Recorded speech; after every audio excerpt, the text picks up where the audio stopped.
Hello, today is Wednesday, December 4th, and welcome to episode 391 of Fault Lines, the National Security Institute's podcast that gets you quickly up to speed 3 times a week on the national security and foreign policy debates shaking up America.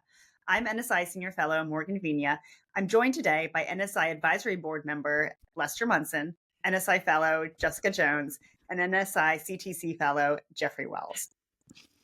Today, we are discussing yesterday's shocking yet brief martial law in South Korea. On Tuesday, South Korean President Yoon, Yoon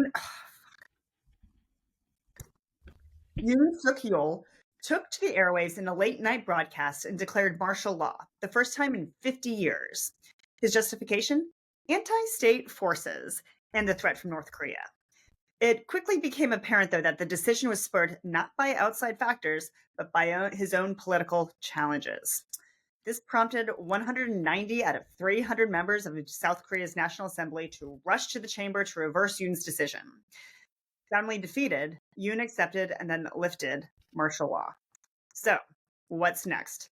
South Koreans are pissed, cabinet members are resigning, and a vote on Yoon's impeachment is expected in the next several days. So, Jeffrey, let's start with you. What fresh hell is this? Well, Why did you think this was a good idea, and what does it mean for South Korean democracy? I want to start. I would be remiss if I didn't wish you all a very happy International Bank Day, by the way. It's a special day because it holds all my money. So I just want to get that out of the way. Yeah, I'm going to set the stage here and borrow again from Thucydides, who once wrote, a collision at sea can ruin your entire day, but the challenges of peace are what sink nations in the end. I think that applies here because we're witnessing, again, another dramatic clash that is a crack in the foundation of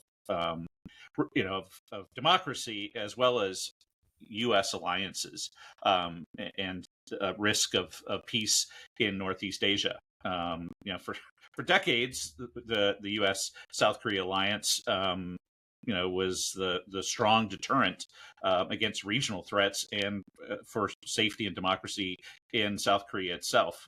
However, yesterday really caught the U.S. off guard and in fact flat-footed. And there's some unusual silence around this coming from the U.S., not to mention the neighbors. But our silence deeply concerns me here. The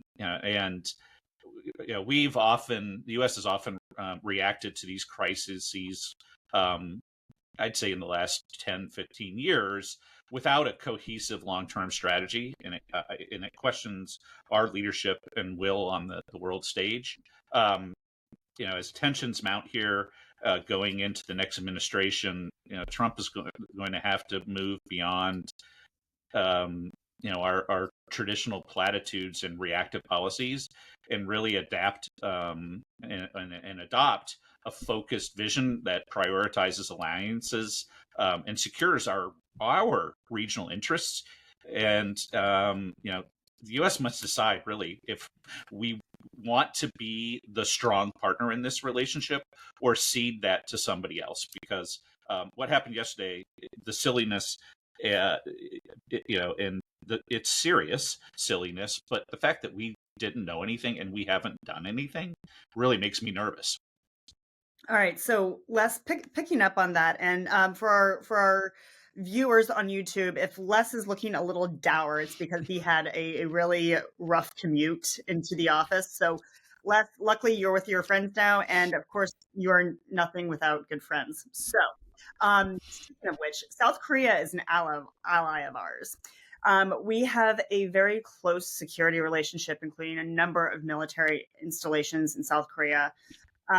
Does this recent, silliness, as Jeffrey would call it, affect the U.S. relationship, particularly in light of the Trump administration coming in? And I'll add to that you'll recall that under the previous Trump administration, U.S.-South Korea relations were a bit rocky. Trump actually had threatened to kill a free trade deal if Korea didn't pay $1 billion for the THAAD missile defense system. So would welcome your thoughts on this bilateral relationship and how it moves forward under the next administration. Yeah, thanks for the safe space, Morgan. Badly needed today. Um, yeah, I think first of all, the crisis is mostly kind of the proximal cause is domestic politics and um, uh, corruption issues, alleged corruption issues, different investigations, political weakness among the ruling party, and that kind of thing. But there are implications here for U.S. national security, as you point out. We have tens of thousands of troops stationed in South Korea. We are technically at a state of war with North Korea, I believe, still, even despite all of the fabulous diplomacy of the first Trump administration. And we also extend our nuclear umbrella protections to South Korea because there are a lot of because of North Korea's nuclear weapons programs. There are a lot of implications there for these most important national security questions. And we do have this crazy situation here in our own country where we have a lame duck president who's, I think, in Angola today. Not sure where he is. He hasn't been real present lately. A vice president who might still be in Hawaii on vacation, and a president-elect who's acting as if he is the president and conducting all kinds of diplomacy with foreign leaders. So this is an interesting time. I think the big takeaway that we can talk about right now, before we know a lot of the details and we see how this plays out in Seoul, the big takeaway right now is to realize that world events are going to determine the success of the second Trump administration. That the world gets a vote here, and that the president-elect can come in with all of these plans and personnel and ideas about how he's going to conduct business, but then he's going to be presented with challenges that are going to deeply affect the first months in office. It could be South Korea, it could be the events in Syria that we've talked about recently, but this is an important lesson in humility, I think, for those who think someone can kind of come in and start dictating things about the U.S. role in the world. There are deep challenges that are going to be manifest pretty quickly here, and it's going to be and I think the news for the second Trump administration is going to be, for the first 6 months or so, is going to be determined by world events like this. Mm-hmm. So just picking up on that piece, and as we hone into the region itself, what message do these events in South Korea send to the region? I mean, North Korea hasn't responded yet. I don't think China has either, but Kim Jong-un and Xi are probably snickering. They are the OGs of oppression, right? So what what message does this send? I think you're touching on what Les just brought up and trying to step back. I think we talk a lot about the news here and what's going on in the world. We've got our own thread where we talk about even the stories we don't cover here on the show. And South Korean domestic politics and a possible declaration of martial law was not on the bingo card. We did not predict that. That is not a story that we've been, watching on the side. And I think that reminds us, to Les's point, the importance of domestic politics that we here in America don't track. We don't have a deep understanding of the nuance that's going on in these countries.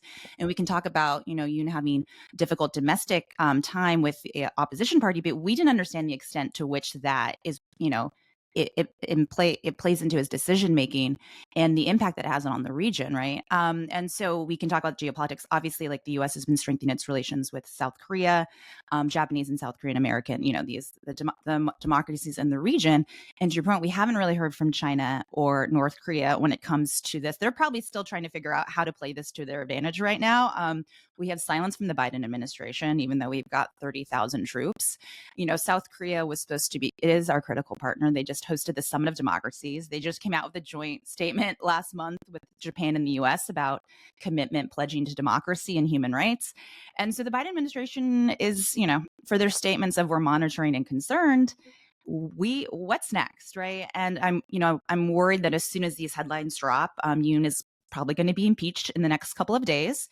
We're going to stop following the story, and it's going to have dramatic, implications for politics in South Korea. Who takes his place? What relationship they're going to have? That new presidency is going to have with the United States, with Japan, with North Korea, and that's going to impact us. And I don't think that's not in the news, and we're not tracking that. Yeah, well said, Jess. So that is a wrap for today. We will be taking a short break as the Fault Lines team will be attending the Reagan National Defense Forum to record live interviews about the future of the U.S. global leadership. We will be posting those specials over the next 2 weeks in the lead up to the holiday season, so join us on Monday, December 9th for the first episode of the special series. Fault Lines is now on YouTube, so check out our channel for a video of today's episode. And as always, if you like what you heard or saw, be sure to rate, review, and subscribe.